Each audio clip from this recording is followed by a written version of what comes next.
Hey, I'm back, and I'm going to do a little maintenance on the Bobcat tractor today. Going to wash it up a little bit. Going to change the oil. Got my oil filter. Got my oil. Got my oil pan set up. Got my socket ready to go. And this is where, it took me a long time to find this, but this is the oil filler cap right here. It was back in behind here, and I looked all over the place. I've changed it before, but it was last year, and I couldn't remember when. And where it was at. So Brittany and I looked and looked and looked and looked and looked and looked and looked, and I found it, and she said, that's stupid. Why isn't it yellow like all the other caps on everything else for oil? So she did have a point there. But so this takes, I believe, a 17 millimeter up underneath here. Loosen those two bolts up right there. Got it warmed up a little bit, so it should be good to go here. Crack those two loose right in here and let her flow. Then I'll pull the filter off afterwards. Takes about, I believe it says 6 quarts. Oh, I'm gonna put my rubber gloves on because rubber gloves are so much better. This oil has about 100 hours on it. I like to change it. It's not supposed to be changed until I hit 400 hour mark, but I'm going to change it anyway, just to be on the safe side.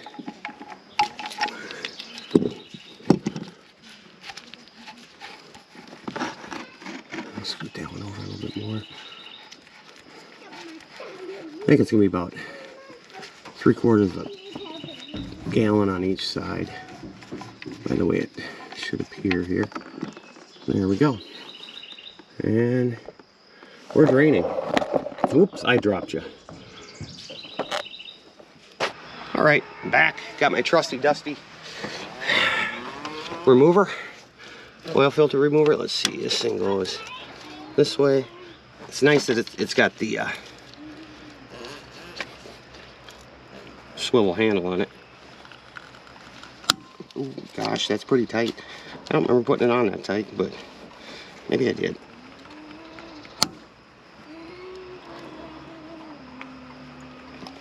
Uh-oh.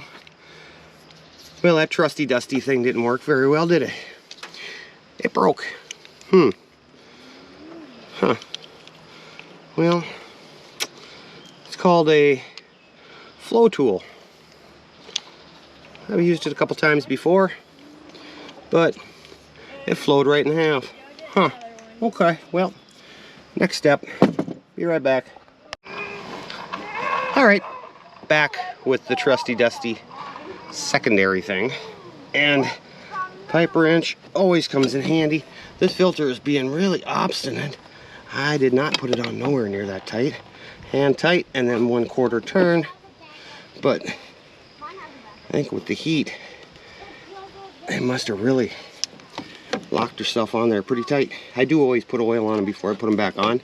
So, but there we go. I think she might be loose enough now to take off by hand. There we go. A little messy, not bad. And help keep the tractor from rusting on the outside. All right. New filter, oiled up, got some oil around her. Gonna screw her back on there and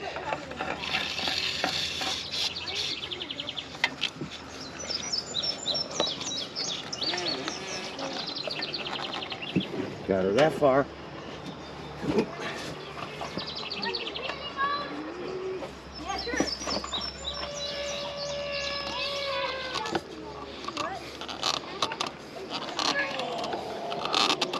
There we go.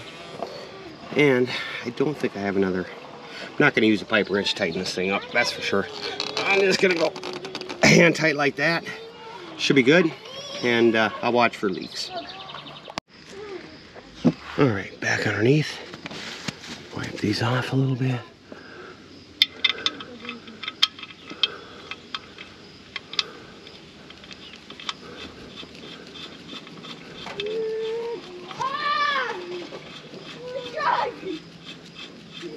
There we go. Kids are having fun playing in the sand with their trucks, so that's what that noise is back underneath there. Put the plugs back in. Okay, get that all dried off. That way if I get any leaks, I'll know in the shipping container. By it leaking oil on the wood floor. Got a lot of oil over in here. Get this stuff cleaned up.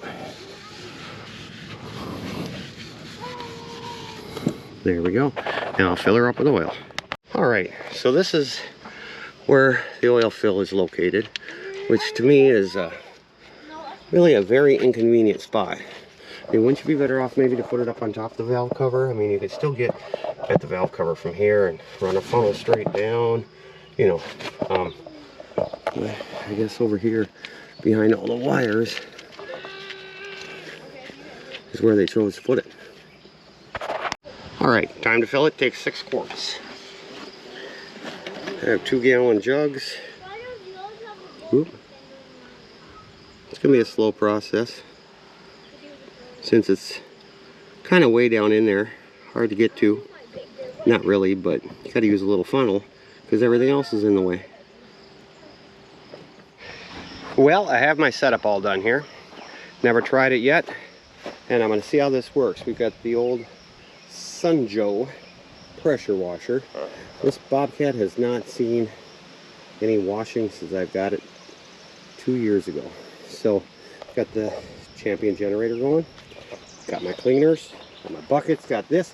What I did was I ran the hose up to the water tank up on top, and I'll take you up there and show you how I hooked that up. This is the water tank that we went over to the creek and got water in, a couple months ago, I think it's been now. We haven't had a chance to really get this done. We've been so busy, but we've got our valve. Got it hooked up to this. I'll turn our water on. There we go. I don't see any leak here. I'm sure it'll leak down at the Sunjoe. That thing always leaks. So hook it down and see if we can't get this thing up and running. And you'll experience firsthand with me whether this works or not. Figure with the gravity fed coming off that hill, it should create a couple pounds of pressure for the Sunjoe, and it should suck it right through. So on, go.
I don't think my water's coming out.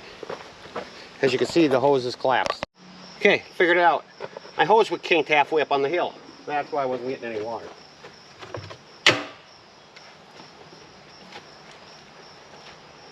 Plus, there's air in the line.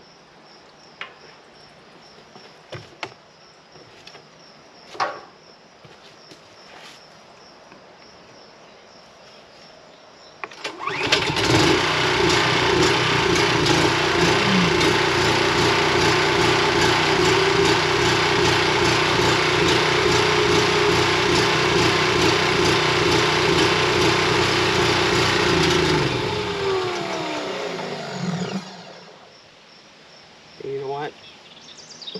Probably put gas in this thing. Yep, I should put gas in it. All right, take 37. Got gas in it now.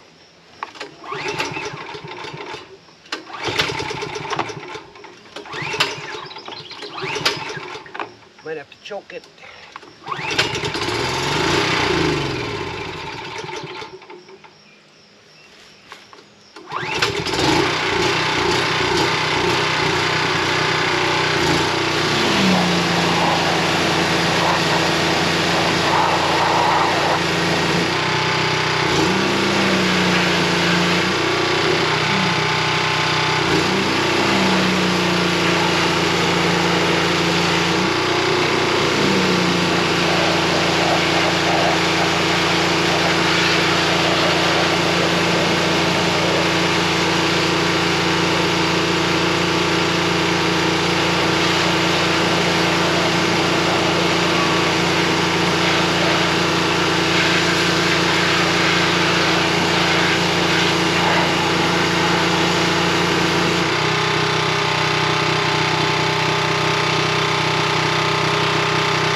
Okay, well, just thought of something.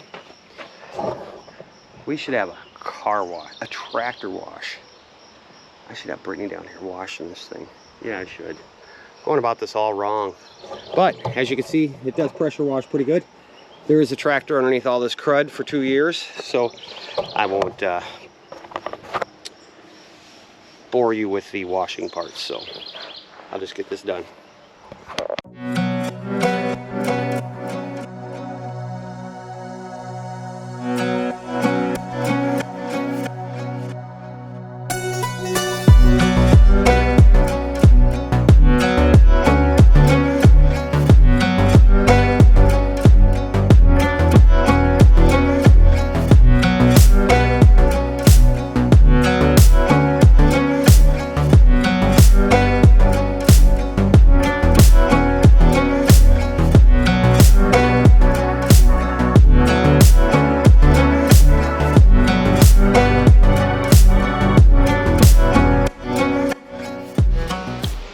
Well, she's still a little greasy all over the place, but I used the Purple Power straight on it, no dilution, and it did cut it a little bit better, but still a lot of scrubbing.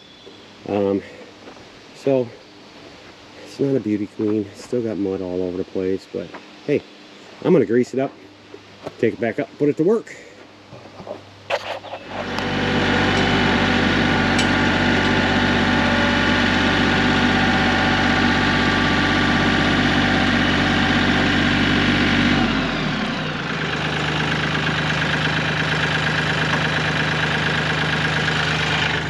Alright, what I have here is a tree that had gone down across our trail, ash, so the emerald ash borer got to it. I'm going to take this stump out, probably just toss it over the edge over there.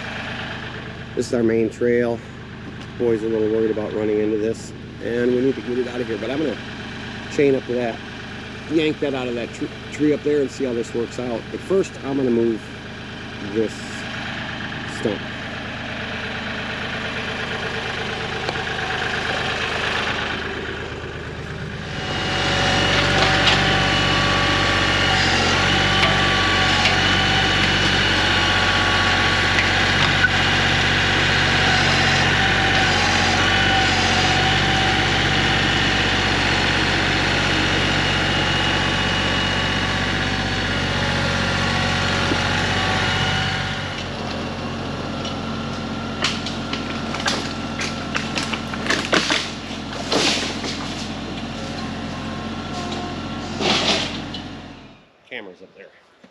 Lost you.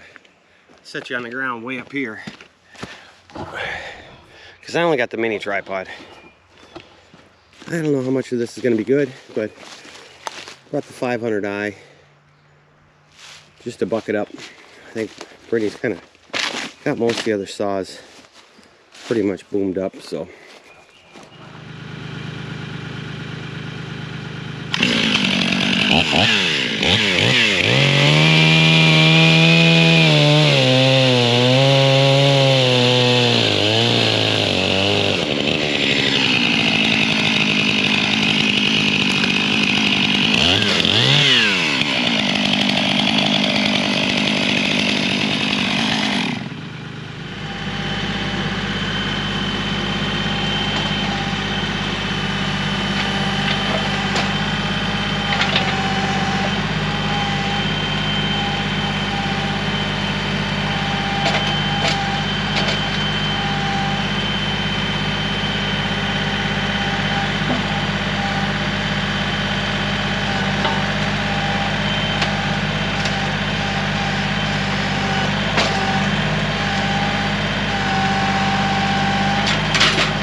So I thought this ash would be really punky because it's been dead for, oh, a good year standing. But it's actually not. It's pretty solid still. So I'm gonna drag another chunk of this up out of here and take that with me too. I think that should be fine. So it actually turned out to be pretty good and solid. Yeah, usually it's punky when it's down for that long, but I'm going to trim this up, take a couple 8-foot chunks, put it up there with my other 8-foot chunks, be good to go. I'm hoping to get all this in one trip back to the other side.